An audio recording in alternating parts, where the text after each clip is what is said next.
সকাল সকাল আমাদের গঙ্গা স্নান হয়ে গেল। গঙ্গা স্নান করার সময় দেখুন গোপুসোনার সাথে দেখা, তাকে নিয়েও আমরা চান করলাম। তারপরে মন্দিরে একটু বাবান দেখলি না মূর্তিগুলো কত সুন্দর, কত সুন্দর লাগছে। নতুন আমরা এই গেলাম মন্দিরটা দেখতে, এর আগে তো ছিল না, আজকে গিয়ে দেখলাম এত সুন্দর সুন্দর ঠাকুরগুলো বসিয়েছে। হ্যাঁ আগে তো খালি ছিল, আজকে সব আজকে দেখলাম, অনেকদিন আগেই বসিয়ে দিয়েছে, আজকে আমরা দেখলাম কত সুন্দর লাগছে মূর্তিগুলো।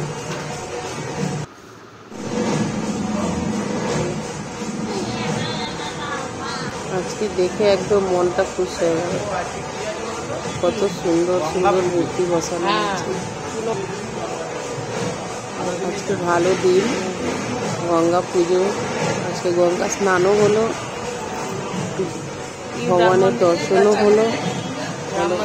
এবার মূর্তি দেখা, এবার বাড়ি যাই।